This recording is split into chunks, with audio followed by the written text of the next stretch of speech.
Good evening. This is Congressman Nick Langworthy, and I want to thank you for spending some time joining me tonight. I hope by now you've been able to join me for what have been our monthly telephone town hall meetings. I'm very proud that we've done this since I took office in January of 2023, and it's been a very popular series, and we've had a lot of participation where we were able to reach thousands of voters across the district in the privacy of your own home. This is a series where I call the residents in New York's 23rd Congressional District to give you an update on what's going on here in Washington, across our district, and also it gives you an opportunity to tell me what's on your mind, what questions and concerns that you have about what's going on in our country. But for those of you who are new here, I want to welcome you. And before we get started, if you have a question, at any time during the state of this call, you can press *3 on your keypad at any time, and we will get you in the queue to ask a question, and we're going to get to as many of these as possible tonight. This has been an incredibly busy time this year since the new administration has taken over, and I'm sure we will have an awful lot of questions. So we will try to get to as many as we can. So again, press *3, and we will get you in the question queue. This has been a very busy month already, and as we watch the Trump administration hit the 50-day mark, so much has already been accomplished, and things are really moving at a record pace. Hearing President Trump highlight some of the very best our country has in his joint address to Congress last week was very inspiring. The American people gave us a mandate to renew the American dream and to restore our country back to a path of strength. It is very important to look at the numbers. More than 36 million Americans tuned in to watch the president's speech. And those viewers overwhelmingly approved of the speech by a margin of 76%. And unfortunately, we saw some behavior that the American people did not like by our Democratic colleagues who disrupted the speech, that refused to applaud for the Americans that were being highlighted, and 80% said that those interruptions were inappropriate. It is no secret that President Trump has his detractors, which we all do. But it was deeply disappointing that during this time-honored tradition for our nation, there was so much disrespect, even when the president was honoring the child that had terminal cancer and families that lost loved ones, the widow of a slain NYPD officer. I believe it's an honor to represent you in Congress, and even though I disagreed with President Biden on many of his policies, but during his speeches, I was always respectful, and I think we always should be. I mean, when President Biden came into the chamber, I stood and applauded because he's the American president, and it is an institution, and I respected that, and I was deeply disappointed in my colleagues for not doing the same. But unfortunately, some of our colleagues in Washington decided that they are going to once again repeat the behavior of the first term and unfortunately put obstruction and dishonesty ahead of respect. We are not going to let that slow us down, though, because we are on a mission to get this country going back in the right direction, to truly save this country. And today in the House of Representatives, Republicans passed a very clean continuing resolution, or CR, as you might hear it referred to on the news, that will keep the government open and functional through September 30th, the end of our fiscal year. Although this is not a perfect solution, it was the best course of action to keep the government open while working on the president's agenda, which includes border security, an extension of the Trump tax cuts, and reform to our nation's energy production. This long-term CR will allow the president the time to continue to identify waste, fraud, and abuse of our tax dollars. The CR we passed earlier this evening does many things. It maintains government operations without increasing spending of taxpayer dollars. It upholds responsibility to our nation's veterans. It ensures full funding for their health care, their services, and their benefits. It enhances defense investments and includes the largest pay raise for junior enlisted troops in over 40 years. It protects Social Security, it protects Medicare, and it protects Medicaid recipients from the disruption and confusion a government shutdown would cause. It increases funding for our air traffic control priorities. It fully funds important nutrition assistance programs, including more than $500 million in an increase for the WIC program, the Women, Infants, and Children program. And shockingly, only one Democrat voted in favor of any of the things I just listed. They want to stop President Trump and they want to shut down the government. The risk apparently outweighed the rewards of making sure a government that the taxpayers pay mightily for would not be open to do the people's work. And this bill now goes to the Senate, and we have a majority in the Senate as Republicans, but it takes 60 senators to prevent a shutdown. So I'm hoping there's more bipartisanship that we'll see in the U.S. Senate, and they will pass this bill by a wide margin so that we can keep the government responsive to the people. Speaking of Medicaid, let's address a lot of these rumors. I was also pleased multiple times this month that President Trump has set the record straight regarding the rumors about Medicaid. He said that we will, quote, not touch Social Security, Medicare, and Medicaid. What we will do is rid it of fraud and abuse. And I agree with that, and that is my position. Now, some examples. The U.S. Government Accountability Office estimates that taxpayers lose as much as $521 billion annually to fraud. And most of that is within the entitlement programs such as Medicare and Medicaid. Over the past 2 decades, the federal government has made an estimated $2.7 trillion in improper payments, the majority of which have come in the form of payments to deceased individuals or those who are no longer eligible for government programs. The Social Security Administration made an estimated $72 billion in improper payments between 2015 and 2022. Now, what kind of person doesn't support eliminating waste, fraud, and abuse in government spending that ultimately cost taxpayers more? Wasteful government spending hurts working and middle-class Americans the hardest. It drives inflation and higher taxes, which come out of your pockets, and it has to stop. Once we rid Medicaid of fraud, it will actually work better and be preserved for those that it was legitimately intended for and that need it the most. We can strengthen oversight on the programs and ensure Medicaid patients get care from qualified professionals, and all of this can be accomplished at the same time.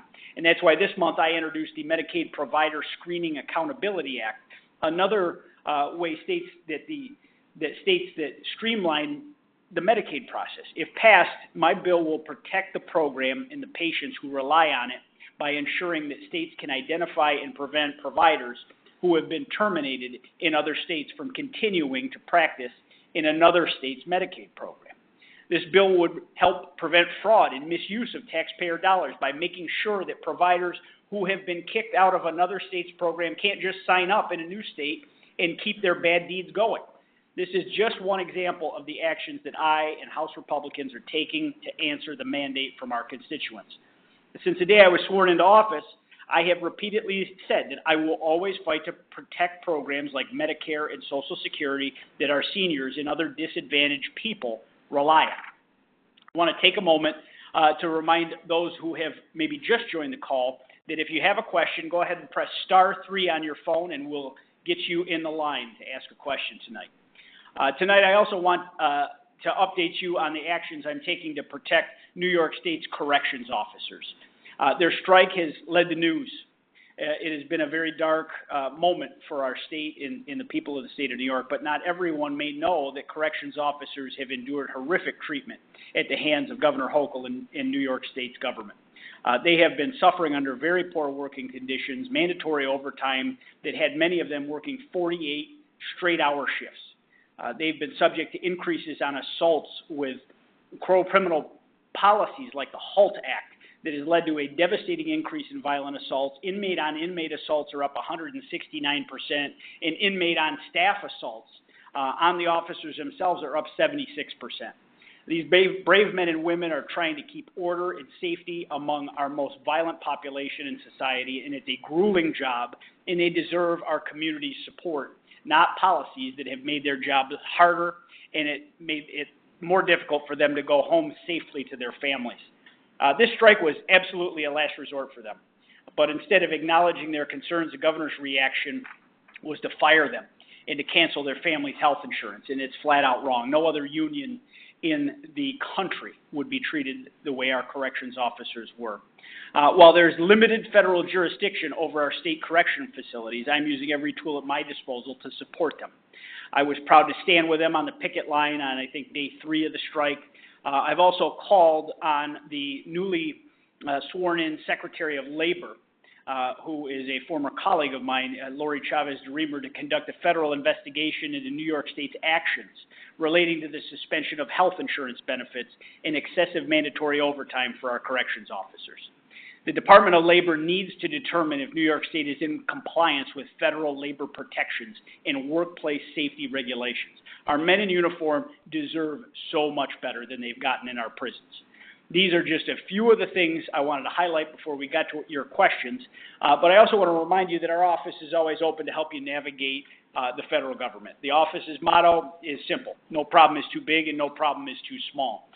Whether you need help with your Social Security benefits, your Medicare, your Medicaid, VA benefits, or even perhaps getting a passport, my team can help you cut through Washington's red tape.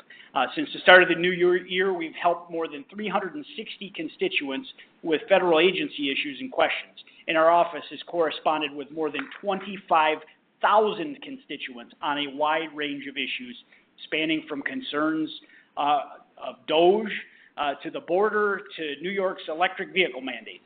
So please make sure to visit our website. It's at langworthy.house.gov, or call my office at 716-547-6844 if you need any assistance. And with that, I want to open up to your questions. And again, if you have a question that you would like answered tonight, please press *3 to get added to our question queue. And first off, we're going to go to Linda. Hi, Representative Langworthy. Hi, where are you calling from tonight? I'm calling from Schuyler County. Okay, welcome to the call. What's on your mind? I feel like you really just, ran through the talking points very rapidly. I feel like, everything, you talked about the State of the Union, for lack of a better term, speech that Trump gave last week. I mean, you said the Democrats didn't respect what he was saying. I mean, he really just, spewed lies and attacks. And you said they weren't respectful, but really he hasn't been respectful to anyone other than billionaires and dictators. I didn't say they needed to be respectful to what he said. They were disrespectful to the American people that he highlighted. And that's what I had. I would say that Trump is disrespectful to federal workers. I mean, he's got, Trump and his cronies, big balls in there, ripping the government apart without knowing what they're doing. These people have no expertise to do this whatsoever, right? They're just kids in there like a joyride on spring break, destroying our government. You're talking about the corrections officers who are being fired because they're not coming to work because the conditions aren't great, but the federal workers are just being fired left and right for no reason. We've seen this. This is not efficiency, firing everyone and then trying to bring back the people who are taking care of food inspection and medical devices and the FAA. This is not efficiency. This is Project 2025, making federal workers afraid to go to work. That's not efficiency. That's not why people are elected to lead in this country. It just doesn't make any sense what you all are doing. And I don't understand why, the Republicans can't stand up and do the right thing. These people who have been nominated into these cabinet positions are just, people who are just going to do whatever Trump says. They don't have minds of their own. They're not doing the right thing. And I really don't understand where you all are taking us. Okay, well, I will address some of your concerns. I appreciate your call and understand we have a difference of opinion. Back to the State of the Union, I don't believe that the members of Congress had to respect the president's language. It's certainly their choice to clap or not clap for the president's remarks, but there's a certain respect level in the chamber typically that is afforded any president, and when half of the room decides that they are going to sit for the entirety of the speech from the beginning to highlighting Americans that had a unique story, and they should have been clapped for by all 535 people in the room on both sides of the aisle, because they were either the widow of a slain police officer or a inspiring story of a child that overcame cancer. I mean, I'm sorry, that's a matter of decency and respect, and that's why I brought that up here tonight. You say that the cabinet secretaries are going to follow the will of the president. Yes, they are, because they were appointed by the president. Those are his choices to appoint the cabinet of his choosing. These are people that bring varying degrees of expertise in the areas that they are serving in our government, and they have left other careers to go do this work. And it should come as no surprise that the president is shrinking the federal workforce. We had 2.4 million federal employees. The government has swelled beyond belief from 2019 levels, those pre-COVID, pre-pandemic levels. We had vast sums of the federal government that haven't reported to an office in years, and President Biden refused to send them back to the office. There's going to be accounting and accountability in our government, and that's the people's mandate, that they want a government that is accountable, to the paycheck that they receive, and that is happening. Now, you may disagree with the tactic, and that is your right as an American. I appreciate your opinion, but I do think while this is an unorthodox beginning to an administration, because we haven't had any president shrink the federal workforce like President Trump is dedicated to, but you have people that you can't justify their job performance. And I'm not painting everybody with one brush, but there are far too many federal employees. I've heard that loud and clear for a long time. And as someone whose office does an awful lot of casework with the agencies, I can tell you that it has been really hard, especially in the last 2 years, to get some of the agencies to respond in a timely fashion. And given the levels of staffing that we had, that's unacceptable and is indicative that the department was not accountable to the leadership. And the one thing that we're going to restore to this government is accountability. And so I appreciate your call tonight. Thank you for being with us. And we're going to go on to the next call. So our next caller is Diana. Hello, Diana. Hi. Hi, how are you? Hi. Nice talking to you, and I'm glad for you guys conducting this monthly meeting. Yes, where I just are you want calling from tonight, Diana? Pardon me? Where are you calling from tonight? I'm calling from Langworthy, New York. Okay. Welcome. Thank you. So what concerns me is really the electric bill, and the fact that this year went up by $400 a month. And I'm telling you, I live in a 1,300 square feet ranch, small ranch, and we pay a huge amount of electricity in bill. And I don't know what's like the plan for the Western New Yorkers, because it goes up every month, not even every year anymore. And because now with the tariffs from Canada, should we expect a $2,000 bill? And when is this going to become something that somebody's going to address? Especially Okay. we have no competition. It's a NYSEG. Who's your provider? Who is your provider? My provider is NYSEG. NYSEG.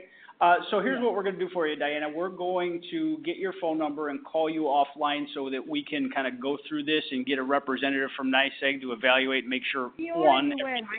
My husband already discussed with them. There's nothing they can do. This is our, This is the new rate? Yes, but this is because they can increase your cost because there's no other competition driving the cost down or, putting an end to it. They can increase as much as they want every single time. They can add any other fees to it, and no one really can do anything about it. We've already tried to change meters. We've tried to deal with. But this is what it is, the reality, actually. And it's not right. And it's in Western New York. It's all over. Everyone knows it. I am a nurse. All my colleagues do the same thing. They have huge bills to pay. It's not fair. Well, it's I will say, well, let me just jump in here for a minute. I mean, the proximity that we have to the largest source of hydropower on the East Coast with Niagara Falls, our rates, I believe, are unacceptable. Unfortunately, the New York State Public Service Commission has approved increases in rates that are being felt all over Western New York and across the state, for that matter. So, we're hearing this more often because the state has ignored our grids, and the rate increase was supposedly to improve the grid. We need more electricity on the grid so that we could drive the cost down, frankly. But this is, something that I'm concerned about, and that's why we want to truly unleash new sources of American energy so we can drive down costs on not just your electricity bill, but home heating with natural gas, the price at the pump.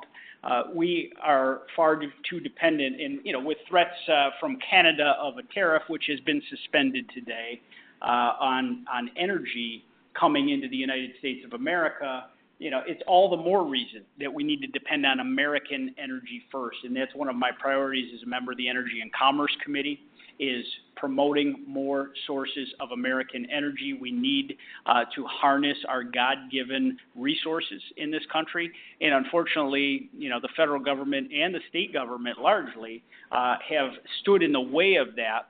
We have coal-fired power plants that are mothballed and shuttered in Barker and in Tonawanda and in Dunkirk that we should be repurposing as natural gas-powered power plants so we can produce more electricity to put onto the grid to meet our increased demands. The state government has a real appetite for mass electrification right now, but they can't really explain where the new electricity is coming from. We have got to do that. But it is something I am deeply concerned about. But the new mandates coming down from Albany in particular are causing the increase in prices. And this is something with a rate increase from the Public Service Commission that the governor moved ahead with. But your concerns, I hear you loud and clear, and we're going to do everything we can to get more American energy out there for people. Our next caller is Robert.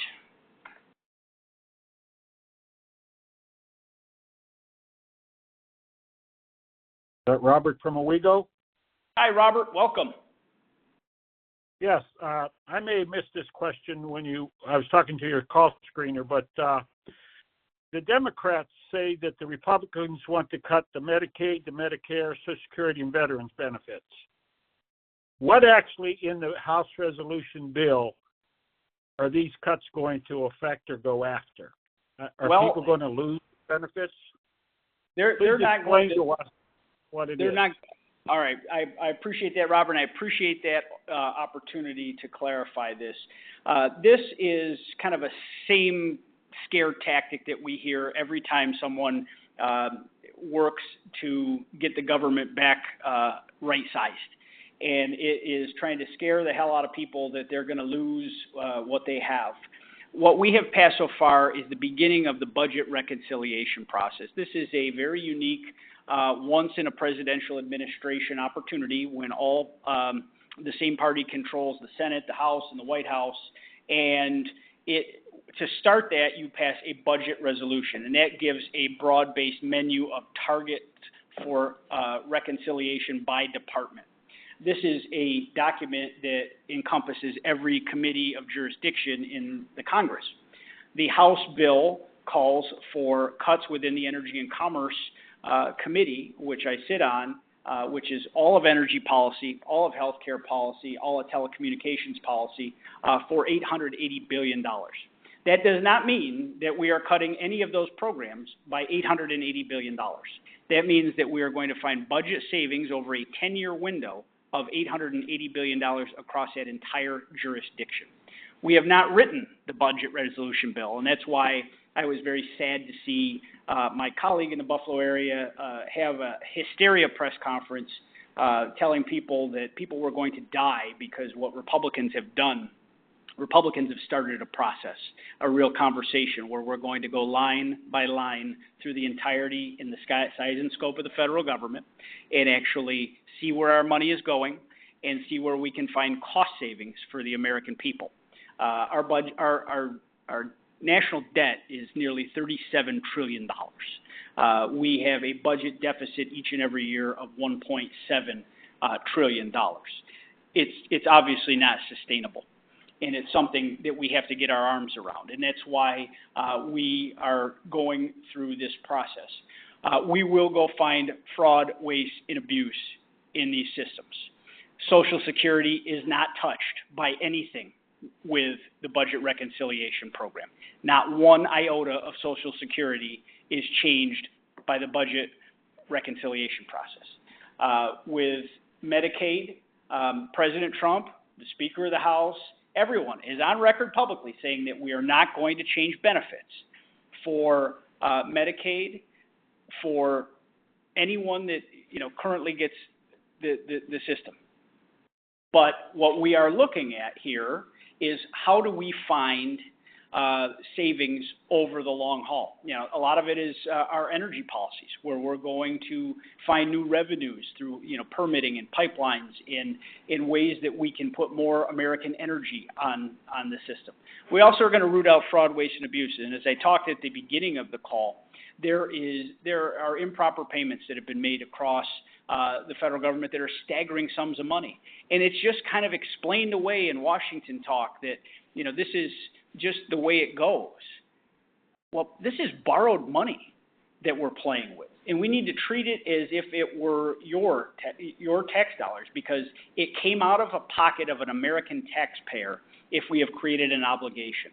And we have a quest here to get any source of wasteful spending out of these programs so they're preserved and protected for the seniors, the children, the women that rely on these programs. And, Bill Clinton was somebody that promoted welfare reform. And he was heralded in his day for someone that talked about workfare instead of welfare. And there are some proposals and discussions out there about, putting a work requirement on those under the age of 55, those that have no dependent children in the house, whether they're a male or a female, and those that are not disabled. So able-bodied, under 55, no dependent children. We did this with the SNAP program, so we have a generous and compassionate hand up, but not a permanent handout. And that is something that, I certainly can see. Our seniors, those Social Security and Medicare need to be protected for our seniors. Those are a contract by the American people that they made, and they paid into the system all their lives, and that system has to be in place for them in their golden years. And we will do everything to make sure that those systems stay in place. But Medicaid is obviously something that grows each and every year, and we have to make sure that the system is there, a compassionate safety net for those that need it the most, and we're going to take care of those people. The president has said it probably a dozen times that he's not going to change benefits for the Medicaid population. And that is something that I'm dedicated to as well. I hope that answered your question, Robert. And next we're going to go to John. Mr. Langworthy. Hi, how are you, sir? I'm doing well. How are you, sir? I'm doing great. Where are you calling from tonight? I'm calling from Elma, New York. Okay, welcome. What's on your mind? I wanted to know what you plan to do to help the 2,000 correction officers who were wrongfully terminated by the governor today. Well, I talked about it when we did our outline. I was on the picket line down at Collins. What are you a CO yourself? Yes. Where were you an officer? Wyoming. I was down at the Collins facility, I think on the third day of the strike, and I've been down there multiple times. When 9 of the officers had to be medevac to ECMC after they were exposed to fentanyl in the jail. I've called for an investigation of the Federal Department of Labor on New York's labor practices, what they've done to you all during this strike and threatening your family's health insurance. I think is absolutely wrong. I think I suspect that they have violated the law, and we're going to get to the bottom of if there's any federal standard that we can ramp this up to. I think what the governor did was extremely underhanded this whole way.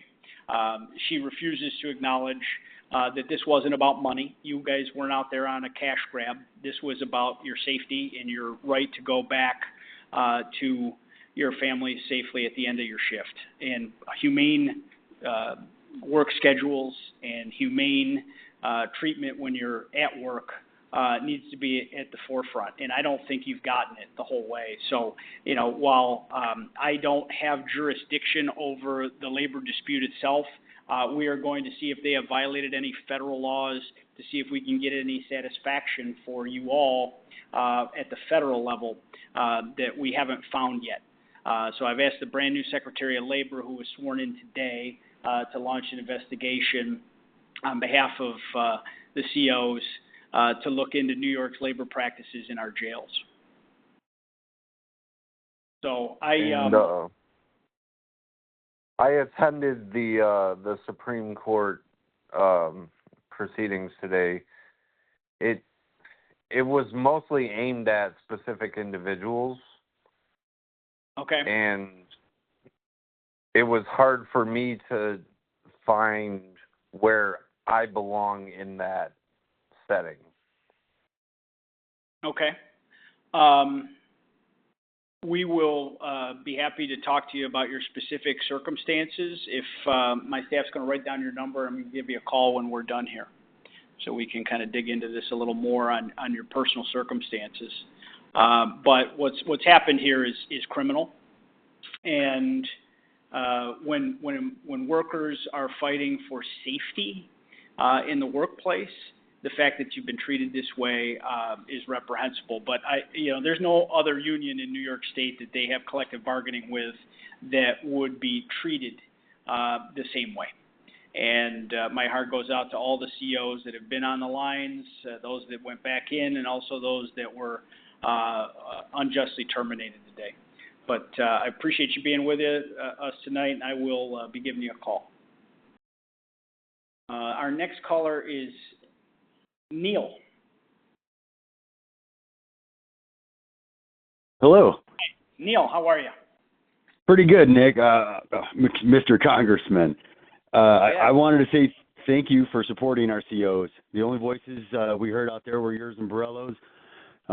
Way to go on that, man. I just want to give you a big thank you for helping support my brothers.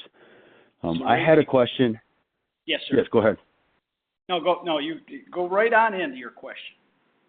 Well, I was wondering how we can build a better relationship with Canada and our other trade partners, where it doesn't necessarily need to be this back and forth. I mean, I see we have a deal on the loom here with that, but do we really need their green energy? I mean, like you were just saying about renewing some of our power plants, do we need to buy their energy? Well, we shouldn't be in a position where we're forced to take energy from Canada, and it's a real weakness of our overall system, the fact that we are so dependent on a foreign country's energy sources in. I mean, that's kind of diplomacy 101. I mean, we have a peaceful partner in Canada, and I certainly want to see this get ironed out. The president certainly it takes the border very seriously, and that's how this conversation started, where the Canadian, I can say firsthand that I've been with U.S. Border Patrol, Customs, Buffalo ICE. The Canadian border is certainly a source of fentanyl. Is it to the extent that the Mexican border is? No. Is it still significant? Yes. I mean, to hear the Canadian officials say, well, it's only could kill 20 million people. I mean, that's how much fentanyl we're talking about. It's come over the northern border. Also, some of our greatest national security risks have come over the northern border, not the southern border. And Canada has extremely lax immigration laws. They have let legally into their country some people from all sorts of countries that ultimately their target is to get into Canada and then work their way into the United States. And these are countries that don't have the best interests in the United States in their intentions. We are the largest economy of the world, and we are the most generous nation of the world.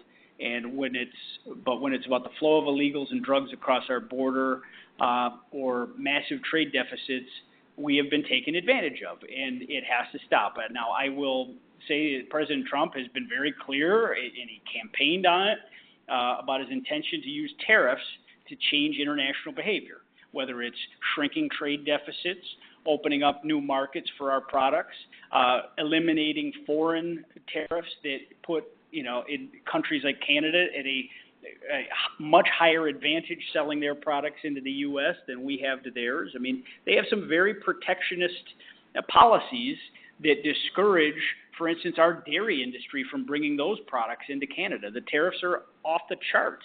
And because of our economic strength, tariffs are one of the strongest tools that we have to exert leverage.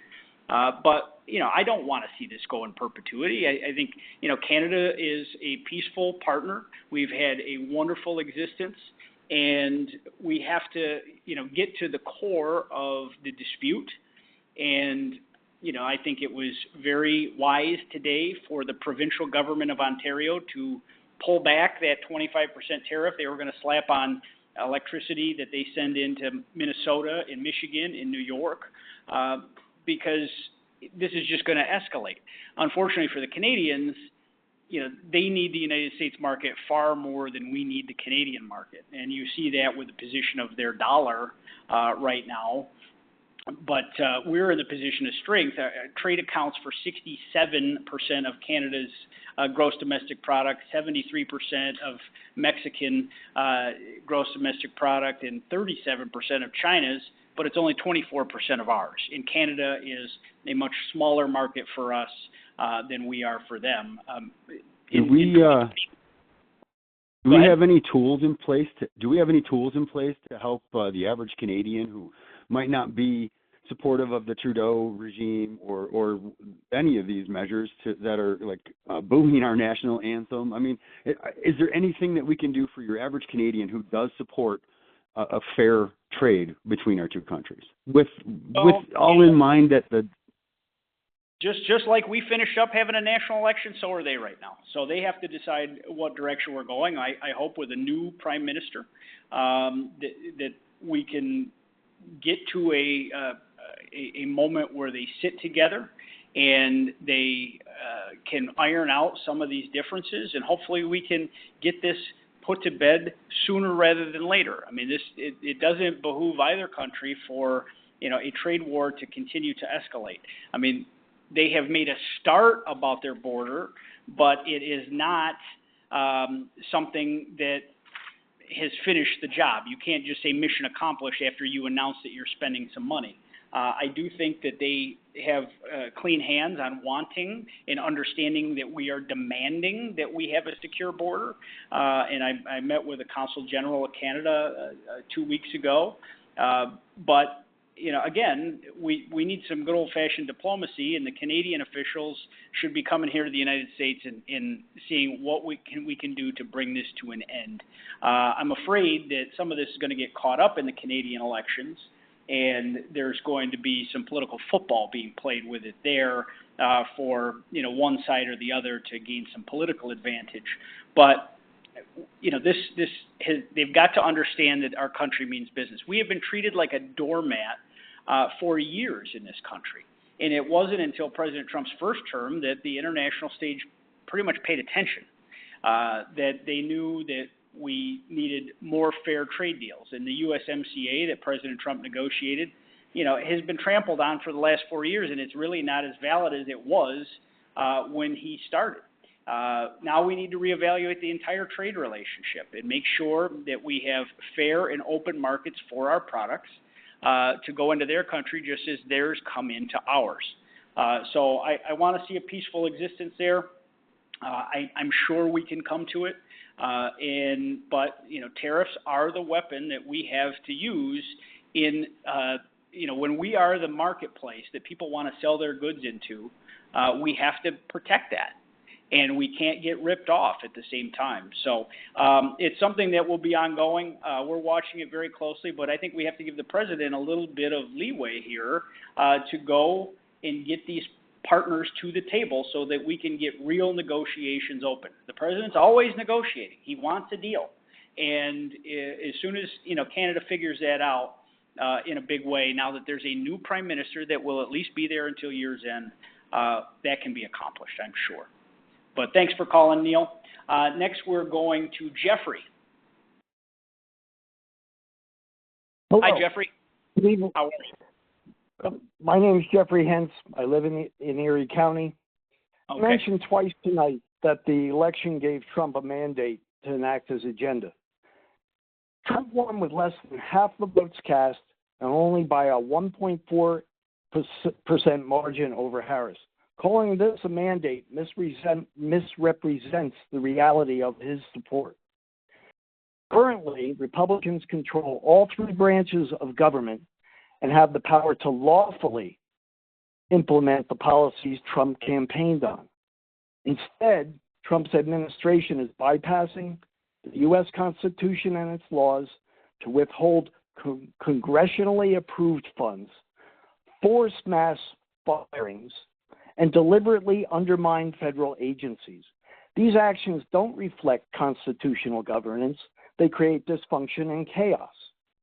Congressman Langworthy, when you took office, you swore an oath to uphold the Constitution. My question to you tonight is, where do you stand? I stand with the Constitution, and I don't believe the president has violated the Constitution. Do you believe that Bill Clinton had a mandate? No, I do not. You don't think he had any mandate as president of the United States? When he won an electoral college landslide of epic proportions. I look at the public vote. I do not look at the electoral college. It's a skewed way of looking at things. So you don't think Bill Clinton in either of his terms of office had a mandate? I don't recall what his win rate was, so I can't discuss that on this conversation. Well, in the Electoral College, he won by massive sums, but he only ever received 42% of the popular vote because there was a three-way race. But he was the popularly elected president of the United States. And you either agree that we have a president or we don't, but President Trump won by an even wider margin than he did in his last election. He won not just the Electoral College, but he won the popular vote. And the elections don't always go your way, and I certainly didn't want to see Joe Biden win the election. I don't think that'll surprise anyone on this call. But he won, and he was the president for 4 years, and I disagreed with a lot of his policies, but I didn't doubt that he had a mandate to be the president of the United States. Well, let's swing this conversation back to what is happening today, where you've got forced mass firings and the administration is deliberately undermining federal agencies, and they're withholding funds that are already approved by Congress, and Congress is the only one that's supposed to approve the funds. And this dysfunction and chaos is being rampant, and it's affecting the United States. And all I'm asking is, do it lawfully. I'll support President Trump on a lawful implementation. I appreciate your call. I do believe the president has acted lawfully. Congress does, in fact, appropriate the funds. They don't necessarily spend the funds. That is done at the executive branch level. And if you've tuned into these calls or listened to my speeches in my time in Congress, I have railed against the federal bureaucracy for a long time. And it's because it has become an independent being that is too big and too powerful. And we had a Supreme Court decision, the Chevron mandate decision, that knocked down the power of the administrative state, where the bureaucracy that is making rules and dreaming things up to perpetuate itself has been curbed. And what this process of President Trump right-sizing the workforce at the federal government is eliminating positions that are not needed. And I know some people. I know some people will lose their jobs in this. And listen, my heart goes out to anyone that loses their job. My hope is they can land on their feet and end it in a position. But there is no entitlement in this country to federal employment. Certainly on the backs of the American taxpayer when we're $37 trillion in debt. We have a 2.4 million person federal bureaucracy. It is far too big. And that is just a matter of fact. There are departments where people did not go into a physical office for 5 years. And that is just abhorrent because the same people were clearly going and living their lives and going to football games and, their kids were back in school and life was back to normal. And for some reason, President Biden didn't see the wisdom in truly ending the COVID emergency in getting us back to where we needed to be. We should strive, and I work in my time in Congress to make life as close as we can get back to 2019 as possible. And these last 5 years that we've lived have not been great ones for this country's history. And you've seen all of this rapid expansion of the federal spending levels with multiple multi-trillion-dollar bills that President Biden passed when his party controlled all of Congress, has devalued our currency, has created an inflation crisis, and has swelled the federal bureaucracy. And life is not better in America because of it. We need to get back to life before COVID. We need to right-size the federal bureaucracy. I appreciate your position and your opinion. I don't believe the Constitution has been violated. There's many court cases on actions that the president's taken, as there are at the beginning of any administration. And the courts will judge what is lawful and what is not. And there'll be an appeals process, and that's why we have multiple levels of the federal judiciary to sort through those matters. And ultimately, some of them will end up at the U.S. Supreme Court. And some decisions will favor President Trump and his ability to go in and make drastic change quickly, and some won't. Just like Joe Biden had court cases he won, and some court cases he didn't win. And every president tests the courts and figures out what the parameters that they have are. But I appreciate your call tonight. I appreciate that we have a disagreement, but thank you very much for being a part of this call. Next, we're going to talk to Edmund. Hello. Hi, Edmund. Welcome to the call. Hi. Where are you calling from? Pendleton. Oh, welcome. Is this the Congressman? This is. What's on your mind tonight? Very good. Congressman, first of all, Mary and I appreciate what you and your colleagues are doing for this country. And I've been, I want to get to my question for you. How are you doing?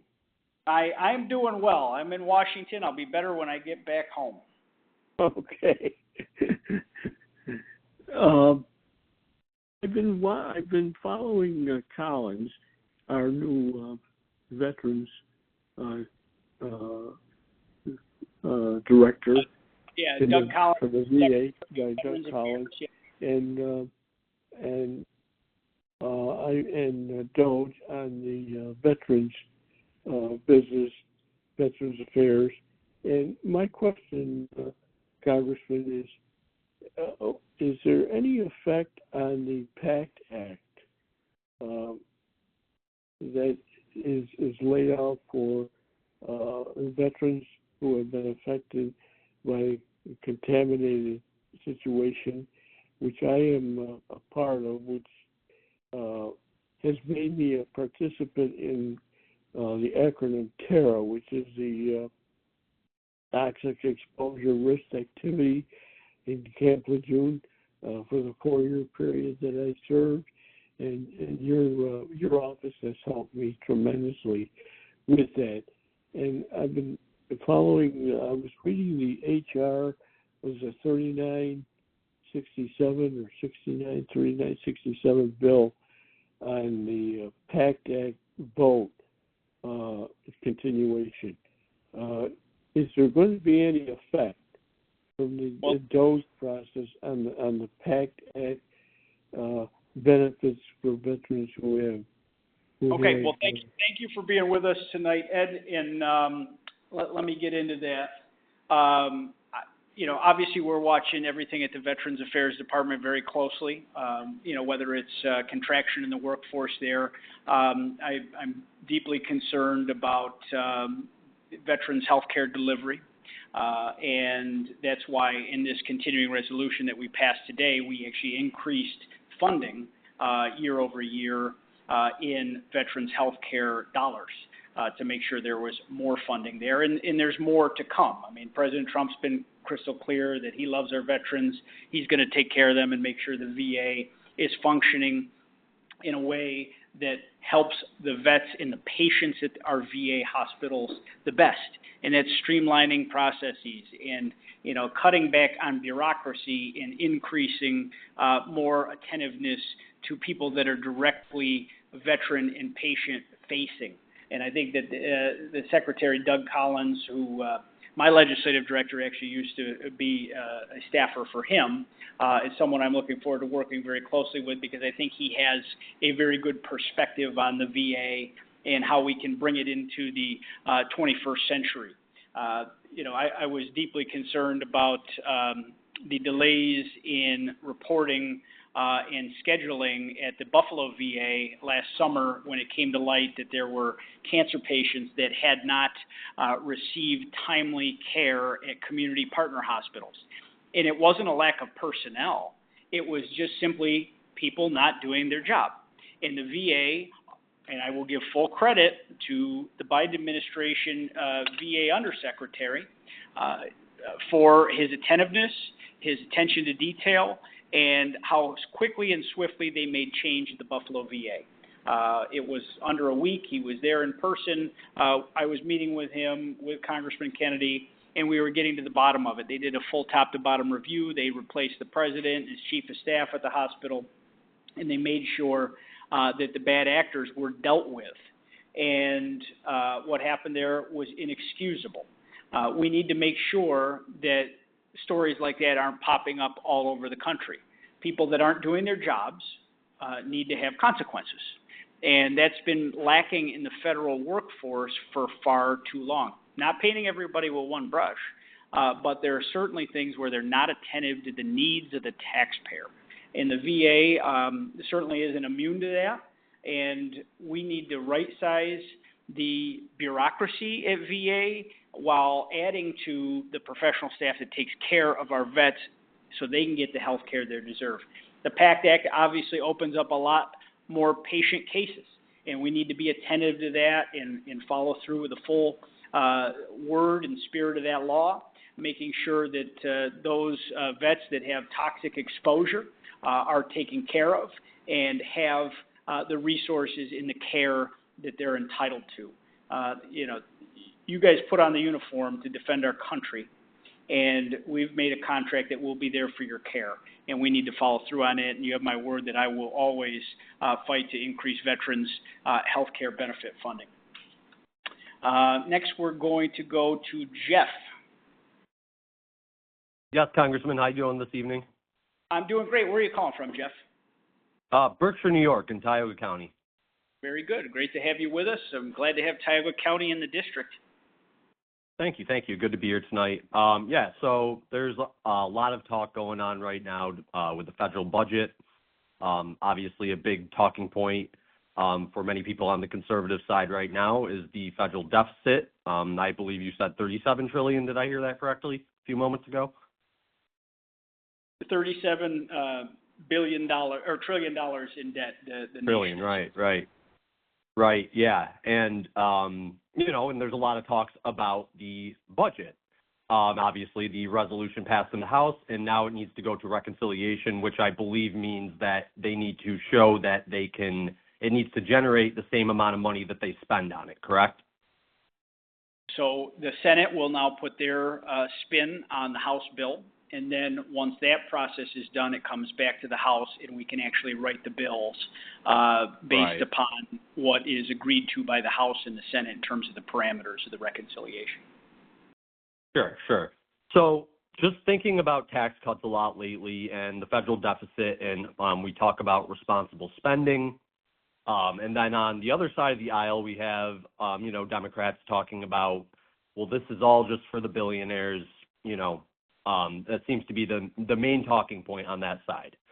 And, kind of thinking about it and breaking it down and looking at everything, if we go back to 2017, all we're really talking about for when, the Republicans say that the Democrats are trying to take money out of your pockets by not working on this budget, what we're talking about really is extending the 2017 Tax Cuts and Jobs Act, which cut taxes for most Americans, and I think that's good for anybody, especially the middle class and lower class. Sure. I'm in Tioga County, which is, a county with a lot of people in the middle and lower class, and I think that's pretty much the same throughout your entire district. And many of us live paycheck to paycheck. It's very, very difficult to save money these days when you're living paycheck to paycheck because there are so many just bills to be accounted for. Many people have debt, whether that be from education, whatever. Many people have debt and bills. We're living paycheck to paycheck. In Tioga County, the cost of living per family is around $2,600 a month. And so when I think about it this way, and I look at the tax cuts in 2017 and them talking about extending all of them as we move forward, I'm looking at the tax cuts for the middle and lower class, of course, but I'm also looking at the tax cuts for people in six-figure or above salaries or income. I'm looking at the corporate tax cut that was slashed from 35% to 21% with the expectation that that would be passed on down to the workforce. And we're also saying this knowing that extending these cuts will add money to the deficit. Now, obviously, with tax cuts, the idea is that that money gets back put into the federal government again, and so it pays for itself. However, that's not necessarily what we saw the first time. And my thing here is this. If we're going to add to the federal deficit, which I'm not sure about, I don't know much about that topic, but I do know this. If it's a bad thing to add this much to the federal deficit, and we're claiming that this is for middle-class people, if you look at percentages, I'm in sales, Mr. Langworthy, so I know that a percentage of a small number is a smaller outcome than a percentage of a big number. So the people who are getting, big numbers as their income are going to have a bigger tax cut. And that's obvious, right? But if it's $2,600 a month for the cost of living in Tioga County, and you look at how essentially if you get your tax return back for most people, and anybody listening right now who lives paycheck to paycheck will understand this, most people get their tax refunds and immediately are spending it on their debt. They're spending it on their bills.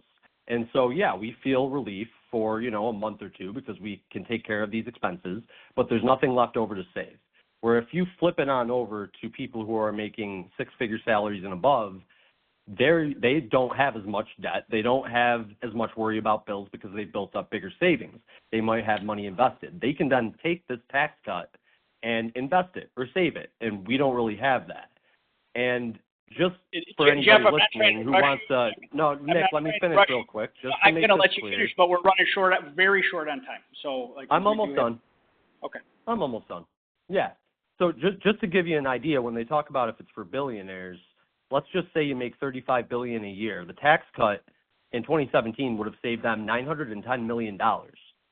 And so if we're going to add to this federal deficit and they're saying it's for the middle class, why would a family getting, an extra $1,200, which, of course, I'll take any tax cut I can get, but why are we extending it for them when they don't need that if this is for the middle class like you claim? It's for all. I will. I appreciate you put a lot out there, and I'll do my best to kind of go through the entirety of that. And I certainly hear what you're saying. You'd like to see rates go back or increase on upper earners, and that's certainly something that there are people out there promoting. But the Tax Cut and Jobs Act, unleashed the economy, and the results were paying huge dividends pre-COVID. It was a very vibrant economy. A lot of jobs were created. A lot of prosperity was created. And it has been the tax code and the law of the land since 2017. I mean, any growth during the Biden years was under this tax code. And what we have seen is a package of tax cuts under this existing tax code that's lifted all ships. Average Americans, if we let this go, if we do nothing before December 31st of this year, the average taxpayer will see a 22% tax increase. I mean, we'd have 40 million families that would have their child tax credit cut in half. I mean, that's money in the pockets of people. 91% of all taxpayers would see their guaranteed deduction cut in half because, remember, the Tax Cut and Jobs had doubled the standard deduction and exempted more of everyday Americans' income from taxes. You know, we would have 26 million small businesses hit with the highest 43.4% top tax rate increase. And, you know, estimates say that we'd lose 6 million jobs in the process. We have 2 million family-owned farms that would have their death tax exemption cut in half. I mean, these are just a few facts.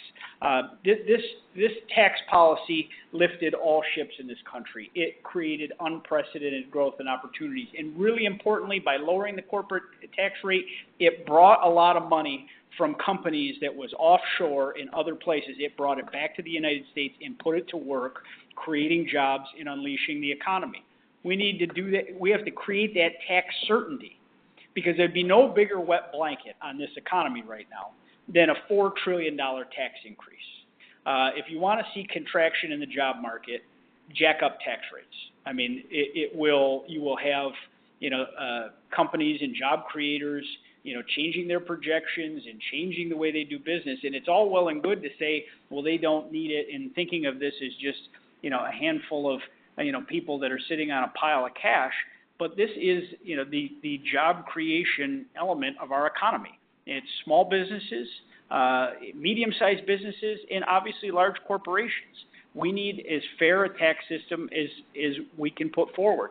And, you know, in the Biden years, they did nothing to try, even though they controlled the entirety of the House of Representatives, the Senate, and the White House, they did nothing to try to pull that tax code back if it was so unfair and out of skew. We've brought companies back from overseas. We have brought money that was void of taxation and brought it back into the U.S. economy, and it's created jobs and had an explosive effect. We have to keep that certainty. The uncertainty is hanging over everybody's head right now. The fact that the election happened, you know, it gives, you know, the business sector some hope that we will extend the current tax code, but obviously there's no guarantees. And that's why this reconciliation process is important. I know it's a very convenient way to say, you know, let's go ahead and, you know, just tax the rich, tax the rich, tax the rich. I mean, eventually you run out of other people's money because we are spending an awful lot of money in this country, and we need people that are putting their funds out there to create the jobs, to create the opportunities so that we can have a thriving middle class. You know, the Tax Cut and Jobs Act, in my opinion, sets the table for that, extending the current tax code. I mean, President Trump has said he wants to eliminate the carried interest loophole, which, you know, should give some people, you know, some reason to applaud that don't really like the president, which is a lot of hedge funds and billionaires that have this special way that they are able to fit under the tax code. This carried interest has been a question for a long time on people's heads, that it was a way for people to escape taxation. President Trump wants to get rid of that and eliminate that loophole for people that are in the hedge fund and billionaire class and subject more of their income to taxation. So, I mean, this is obviously going to be a discussion that goes on for the whole year. One side of the aisle is just saying, you know, the tax code only helps billionaires, which is nonsense because, you know, the average family in our district, if we do nothing this year and let the tax code expire and go back to the old rates, the average family, it will cost about $1,500 or $1,600. Now, that might not sound like a lot of money to some, but for some families in our district, that's a couple mortgage payments or a couple rent payments. And that's really something as far as I'm concerned, especially in our areas that have lower income. But I appreciate all your conversation tonight, and I really appreciate you being with us. Next, we are going to talk to Scott. Hello. Hi, Scott. How are you tonight? Oh, I'm doing well, Congressman. How about yourself? I'm doing okay. What is, where are you calling from first? Calling from Clarence, New York. Okay, welcome. Just wanted to say, as an aside, thank you for standing with the correction officers. I'm a retired 27-year officer myself, and what's being done to these poor guys is just unconscionable. So Sure. Thank you for that, sir. But my question related to the impending natural gas appliance and heating bans on new construction in New York State, and if anything was being done to address that. I know there were other states that have tried to do this, and that those legislative orders were shot down. I was wondering if anything's being done in New York State to help out, people who are building their own homes or looking to build their homes, because we have an electric grid that you said yourself earlier is taxed to the max, and we're looking to put more and more electric homes on the grid. We don't have the capacity for the homes we have, let alone we're sitting on top of millions of cubic feet of natural gas here in Western New York. And now we're being told that if you build after 2026, it's off limits. It's people look at me like I got two heads when I tell them that the law in my state prevents you from building a new home with a natural gas hookup on January 1st, 2026. The New York State version of the Green New Deal, the CLCPA, is one of the worst pieces of legislation that's ever been written. It doesn't follow technology. It doesn't follow the needs of people in our climate. It really defies logic, and it's created such an uncertainty as you talk about the builders and people that are trying to create housing opportunities in upstate New York as to what can they accomplish and what can they do. And, people need reliable and safe natural gas to heat our homes. It was the one constant we had during the blizzard, Winter Storm Elliott, that Christmas blizzard that cost us 50 lives in our community, that people had their home heating if they had natural gas. The electric could have gone out, but if you had, your gas furnace, you at least had something. You had a gas range. It was a lifeline, and we are ignoring that. Natural gas is the bridge energy to the future. Maybe there will be a time where we can just electrify everything, but electricity isn't created by unicorns and rainbows. It's created by burning something or somehow harnessing some other source of energy, whether it be nuclear or wind or solar. But wind and solar, the state's own studies have said it would maybe come to 20% of the state's total needs when you project out the long haul. That is not it's nice frosting for the cupcake, but it's not the meat of what we need. I truly believe that we've got to end the war on natural gas. That's why I introduced a piece of legislation, the Energy Choice Act, which we're working through my committee right now. And what this would do is prevent states from limiting people's choice in their energy needs. I mean, New York State has banned fracking, even though we have the Saudi Arabia of natural gas under our feet in the southern tier in this district. But they've stopped us from using it. They've stopped us from building pipelines to bring natural gas from other states to the New England states that also desperately need that home heating opportunity. We're looking at all sorts of alternatives, whether it's federal preemption, perhaps the president's his national energy emergency that he declared by executive order in his first few days of his term, to look at what opportunities might exist for us to fight back, other than in the courts, in order to find satisfaction for taxpayers. Because if people think energy prices are high now, which they are, I totally agree with you, where will they be if we go to a full electrification? And that is something I'm deeply worried about. We're telling our schools they have to have electric school buses. They want, in one of the most outlandish things I've heard lately, I had the car dealers and auto manufacturers come to me to point out that for model year 2026, which starts in April, you have 35% of all automobiles sold must be EVs. And if the manufacturer doesn't meet that goal, they have to pay a heavy penalty to the state in order to satisfy the law.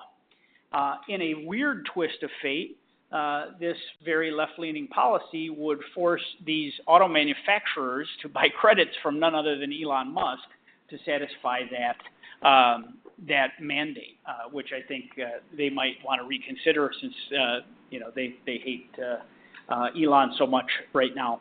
But they have to meet a 35% goal, but the amount of cars sold in New York State last year that were EVs only represented 1.8% of total sales. New Yorkers have made a decision with their money.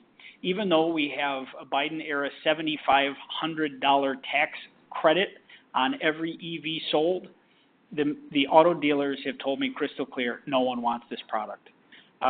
No matter how cheap they are, no matter how much we tell them that it's a great alternative for their family, they don't believe it fits their needs. And this is the government picking winners and losers. We shouldn't be putting a $7,500 tax credit on any car.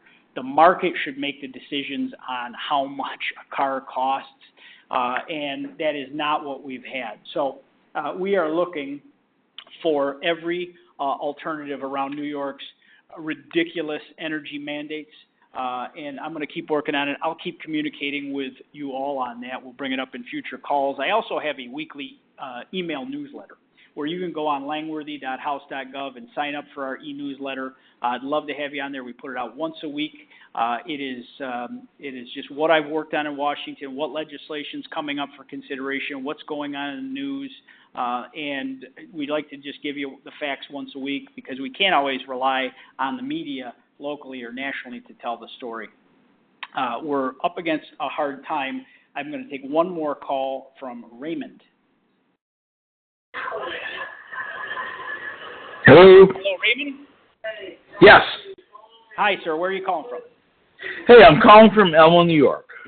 Okay. Well, and thanks for the question I have is that with everything that's going on with we're supposed to take care of the inflation, and then you throw into the price of eggs and the cutbacks in the different departments that can also help to take care of this stuff. How does that wind up, putting us going forward?